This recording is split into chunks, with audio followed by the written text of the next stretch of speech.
Hey everyone, it's Christos here, aka the FRAG, and say hello to my little friend. This is Metalhead, metal, from the Teenage Mutant Ninja Turtles. That's right, they've got all sorts of characters, but they've got Metalhead representing and waving waving the flag for us metalheads as well. As you can see on the back of there, it's metal. So I'm going to put Metalhead down because Metalhead has gotten a bit rusty listening to some of this new age metal stuff, and he wants to rejuvenate himself by listening to some of the old classics like Iron Maiden. Okay, so what am I here for today? Well, you can see I'm here to showcase a Vola electric guitar. Oh yes, it will be mine. So, before we get started, if you haven't seen my channels before or you're a newcomer, please hit subscribe. I'm irregularly putting out videos in between work, family, my own pursuits, defending the seven realms against the evil Zolfinius. I've got a lot on my hands right now. Subscribe, hit like. If you want to leave comments, you want to agree, you want to disagree with me or any other people that leave comments, please do so in a dignified and respectful manner. Peace and love. Now, before we get started, I haven't been, and I'm not endorsed, I haven't been gifted the guitar. I paid for the guitar out of my hard-earned credit card. That's right, hard-earned credit card. So what I'll do is I'll break it up into like a few segments in terms of the specs. I'll give some nerdy elements into the guitar as well, and then give you some of my thoughts, and then we'll wrap it up. Just a bit of a spoiler alert. I'm not doing any sound samples today. However, in the description, I will post a link to a video that I posted of me jamming with this guitar along to one of my favorite heavy metal songs. It's a cover of the old Robert Tepper classic No Easy Way Out on the original soundtrack to the Rocky IV movie. So, here it is. The Vola Oz V3 Cc. Now, Vola are a Japanese company that have only been around for about a few years, less than 10 years, more like 6 or 7. Started out by two gentlemen who decided to team together and build a series of guitars that was just revolutionary and so different to what we guitarists have become accustomed to in terms of the double cutaway Strat style guitar. In the ensuing years, they created all these different designs, and just these last few years, they're really catching a lot of attention, and rightly so, because their guitars are just impeccable quality, and also their customer service. Speaking of which, Greg and Lois and Greg, if you're out there, love and peace. Thank you so much for all the help that you've provided me, all the queries, questions that I've answered. If I needed photos of something, you sent them through. You guys have been absolutely excellent, and that's a reflection of the customer service of Vola. Now, if you're hearing a dog barking, that's my next door neighbour's dog, Sandy. Sandy's upset because she wanted to be with me editing this and recording this video, but I said to her, no, Sandy, I like to do things by myself, okay? So just you go and do your poop and running around and sleep and everything else. Okay, so this is the Vola Oz V3 Cc. So what does CC stand for? So obviously Vola is the company. The Oz is the guitar. V3 is the third version or the third incarnation of this model, and CC stands for Classic C. There's another line of Vola Oz V3 MC, which is the modern C, and that's categorized by the reverse headstock. Okay, it's got the reverse headstock. And what does that mean? It means the neck thickness between the two is that the modern C, the thickness at the first fret is 20 millimeters, and at the 12th fret is 21 millimeters. This is 22 millimeters at the first fret thickness, and 23 and a half.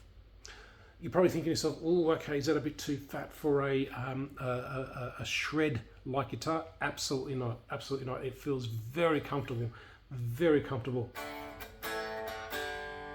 And it feels comfortable, and after a few minutes of playing, psychologically, you as a guitarist start to think that the neck feels thinner, because by that time your fingers have warmed up a lot more. They've got more dexterity and movement and so forth. So let's go into the features. So you've got an alder body. So alder is a species of wood that is characterized as medium density hardwood. So it's got a more warmer sound than, let's say, a softer hardwood like basswood, which is basswood tends to have more mids, but you get a nice sound, a warm sound out of this punchy sound, really thick, really tight. So if you look at the design of the guitar, you've got this sort of ramp, what I call here, and you've got these different style of double cutaways, or the horns as I call them. This is where it gets interesting. Compared to a normal Strat, these sit further back, whilst the body here is wider. Okay, and you know, it really it doesn't, there's not much neck dive. In fact, there's no neck dive whatsoever, because you've got more mass here, more width. So it's like the wood has been moved back, the mass of the wood has been moved back, so you get a really nice look. There's no you know, neck dive or anything like that. So you've got a 2-point modern tremolo, Goto tremolo, made in Japan Goto tremolo, and it's got the modern bridge saddles as opposed to the bent steel bridge saddles which you get on vintage Strats, and it hasn't got the 6 screw bridge as well. I prefer the 2-point synchronized tremolo. It's more smoother. It feels much nicer. Not that I use tremolo, but when you do, you really notice it. This drop in where you put the tremolo arm, you drop it in and you screw it. There's a little screw inside there that fits into the middle of the screw hole of the tremolo, and you've got another little hex screw there, a black one, that you tighten that with an Allen key, and that determines the friction of your tremolo arm. So if you want it, you know, like sitting straight, you can tighten it and it'll hold it, or you can just loosen it and your tremolo arm will just dangle. You've got, obviously you've got the strap holders, and these come with nice felt tips as well, so that way the strap holder doesn't dig into the body, and it doesn't dent or chip the paint or anything. You've got a HSS configuration. So these are Alnico 5 pickups. So what does Alnico stand for? It stands for the magnets that are used in the construction of the pickups. So Alnico stands for aluminium, nickel, and cobalt. So I would class these as medium output, moving towards high output. So you've got about 8 point something K ohms on this pickup, the humbucker, and you've got about 6 in these ones each. And that's punchy. That is very, very punchy. You get a really nice articulate, clear, clean, aggressive sound, especially when you're pushing the distortion on your amp or through your pedals or anything like that. You've got a volume and a tone, and the thing I love about this is that the volume is spaced a bit further back. On some other Strats it's right here, and when you're playing you're really making contact with it. You've got a 5-way selector switch, which gives you all different combinations of the pickups. You've got the input jack on the bottom of the body, which I prefer much more. I'm not a big fan of the routed cavity here like normal Strats have. And one thing I love about Vola is, you look how sharp this is, and they're able to get a screw in with the strap holder, no problem. Like other companies, they probably would have done it here where there's more density, or at the back, but Vola, to their credit, they've done it really, really good. The pickguard is 3-ply, so it's like a cream or minty cream, black minty cream. Then if we move up the fretboard, this is where it gets really nice. The fret edges have been rolled so beautifully and filed away so smoothly. I've never experienced this. It's really, really smooth. You've got a nice nut material here. It's a bone nut. It's a 12-inch radius neck. So what does that mean? 12-inch radius for those of us that went to school and didn't, succumb to truancy and used to hang out moors when trigonometry, maths, or geometry was being taught. It measures the midpoint of the circle to the outer circumference. And so if you start at a midpoint and move up 12 inches, you draw the circle. The curvature of that circle will equate to the curvature of this fretboard. So 12 inches is really 30 centimeters. Now, the greater the inches of radius, the flatter the fretboard. Why? Because as the circle expands, the surface that you take, the length of the surface that you take for the fretboard smoothens out. Whilst a 7¼ inch radius, like a vintage Fender, you're talking about a very small circle. So and there's a lot more curvature of the fretboard. You can actually really see it. What does that mean is that when you're looking down the fretboard this way, imagine that's the curvature of the fretboard, and the strings are here. If this is 7¼ inches and you've got the high E string here, and you start bending it, what's going to happen? It's going to make contact with the peak of the fretboard, and it's going to drown out the note. But as you increase the inches of radius, it's like 7¼ let's say 9. I'm sort of trying to give a pragmatic example, not being exact science. So you start at 7¼ 9, 12, 16, 20. Look, you've got nothing to drown out the note when you're bending strings. So that's why a lot of shredders, a lot of guitarists love at least a 12 inch radius, 14, 16, or even compound where you start, let's say 12 and it becomes 14 or 16. So you've got 22 inch medium jumbo nickel frets, and I love medium jumbo. That's the perfect size for me. I've got a Fender Boxer series made in Japan, and that's got jumbo frets, and to be honest with you, it's like they're wider. Not only are they taller, they're also wider, so it's like it impedes on critical real estate of the fretboard. Now if we flip it over to the back, you see you've got your normal cavity here, your string through body as well, a string through tremolo system. You've got your usual contours. You've got nice big belly cut here, nice big belly cut, and obviously you've got the front contour as well, you can see there. And you've got this other contour here at the bottom cutaway, or the bottom horn, and you've got this beautiful design by Vola, where in the previous versions like V1 of the Oz series, it was your usual square cut with a steel plate, 4 bolts like your traditional Fenders. The way that they've done this, hats off to the luthiers at Vola and the designers, where it's just so easy, it's effortless to reach the upper registers of the fretboard. It is completely effortless. I mean, to give you an example, look, that's where I'm playing, and my hand is coming, or my palm is coming nowhere near what a normal square cut with a steel, and you feel the steel plate as well, because that protrudes from the surface of the back of the neck joint, the heel. Now you've got smaller hold, these are 1132s if I remember correctly, and these are again Goto locking tuners, So you've got a little dial here that you turn, and inside here, if I can turn it around, inside there's another mechanism that as you turn it goes up to the inner roof or inner ceiling of that machine head, and it locks the string in place. And all you have to do, once you've locked it, all you have to do is probably turn it about half a turn, half a revolution, and it's in tune. So these Goto tuners, again, made in Japan, and this is what I love about this guitar. Not only is it handcrafted to impeccable, extraordinary specifications, they then load it up with other made in Japan parts and components. So these Goto tuners have a ratio of 15:1, and what that means is for every 15 revolutions of the machine head, this string holder here turns once. So the higher the ratio, the more fine tuning. So the more you turn this, the less this turns. So that means you can really get it to that really sharp, fine tuning. 15:1 works perfectly with me, works really, really good. And when I got it out of the box, it was in tune, it was perfect. The intonation was just spot on, considering it being air freighted from Japan to Sydney here in Australia.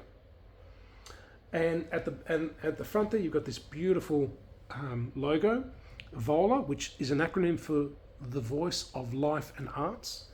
On the back, you've got the serial number and a QR code, if you can see that when you scan it, it takes you to the Vola website. You've got the skunks stripe, and if you can see, excuse me, this is quarter sawn. So what that means is that the wood is sawn in the same direction of the grain, which is designed to strengthen it actually adds more strength to the neck. Now on the back here, like I said, you see the skunk stripe. You've got the beautiful cutouts, and I love the headstock. It's got that nice freedom of, the symbol of freedom, which is the American bald eagle. It just looks like it's flying at 1,000,000 miles an hour, soaring to the skies. Nothing can reach it, and it just looks so beautiful. And I must say, the neck is finished in this beautiful satin that is just so smooth and adds so much comfort to the playing experience. I can't recommend this enough. And on top of all that, this cost me, with import fees, 1,250 Australian dollars, 1,250 Australian dollars for a handmade Japanese electric guitar with Japanese made components. Now think on that. Why? I'll tell you why. Around sort of the second quarter of last year, Vola decided to completely flip its operating model on its head, where it decided to no longer sell through its distributors, but directly to the public. Now, any other company in pursuing that strategy would have said, well, if you're going to buy this guitar for $2,000 in the store, we're going to sell it for $2,000 on our website. No. And this is what I love about Japanese culture: honor, integrity. What Vola did was they assessed all the value chain costs of distribution, what the markup that dealers applied once they received it at wholesale price, and they removed all those costs and brought them down as though you're probably the dealer that's buying it from them. So $1,250. To give you an understanding, here in Australia, you can probably buy, if you're lucky, a Fender Player Plus series for about $1,200, for about $1,250, $1,300, for about the same price. Again, like the Vola, the Fender Player Plus has a 12-inch radius. It's got the modern saddles, and it's got locking tuners.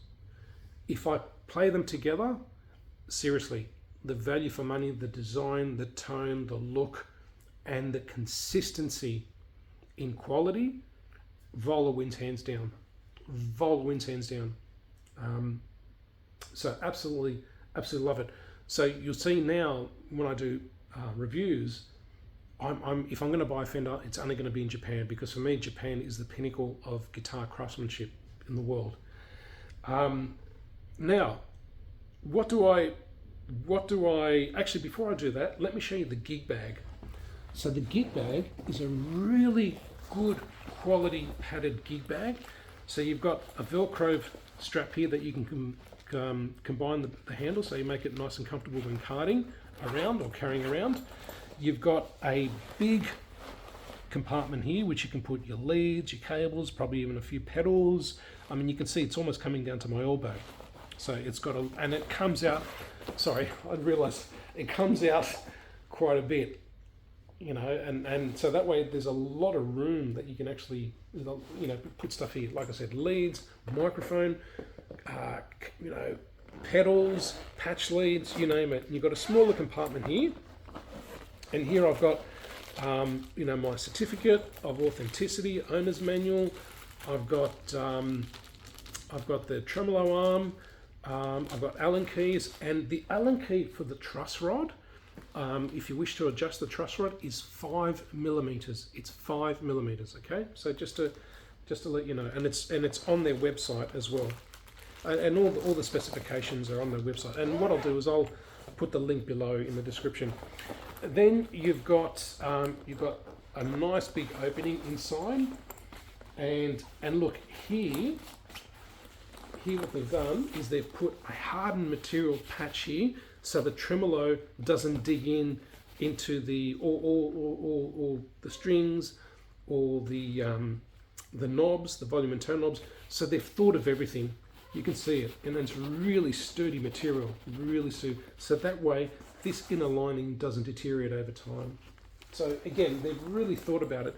And then you've got your shoulder carriers, nice padded, and then you've got this awesome thing where you can actually hang it up on a hook if you want to, or you can just carry it around like a leather jacket, like your Arthur Fonzarelli. Hey, And it looks like you've got cat's eyes. So, you know, if you're walking down the street, you don't want cars to run you over.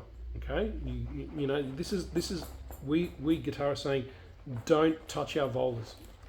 And you've got this beautiful embroidery here, the voice of life and arts.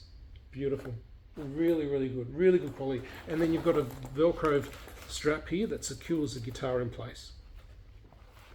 So it's really nice. It is really nice. And again, you've got some harder material up here to prevent the machine heads digging into the fabric. So, and this is again what I love about Vola. They've just thought of absolutely every conceivable thing for our convenience and benefit. So, having said that, and look, here's a little tip. I've just changed these with this guitar with Tender 46s. I've got Didarios on here. When you change strings, there's this little thing called a witness point. So if you imagine, this is the bridge saddle, and the string comes over like that. By pressing down on the bridge saddle, the string sits more evenly. And apparently it's got to do with better tuning stability, intonation, tone and sounds, and you know, it's really good. So make sure when you put new strings, just press over the machine head a little bit, press it down so the string contours with the curvature of the saddle, and also when you're on the nut here. The only thing I've really done to this is I've removed the original string tree, which was one of those vintage metal ones, and I put a graphite tusk, Graphtec tusk string tree. So that way, because sometimes when I was tuning, it was just sort of like you could hear a bit of ding ding ding sort of movement, whilst this one is really good. Now, other than that, the only thing I probably would change, and this is just my personal preference, not that the guitar's let down by anything, I would just change the front pickup, the neck pickup, to something like a Seymour Duncan custom classic, one of those stack ones where it removes a 60 cycle hum. But I've got to be honest with you, for the money that you pay, you cannot go wrong. You cannot go wrong. Really, check them out. Vola are excellent guitars, excellent craftsmanship, excellent customer service. Again, Greg Loyce, thank you so much. I cannot recommend them enough. I think I've pretty much covered off everything. I don't think I've got anything else more to do. But again, hit like, subscribe. I'll be putting some links down in the description. Yeah, it's a great guitar. So again, thank you very much. Keep safe, stay positive, and most of all, keep rocking and be a metalhead.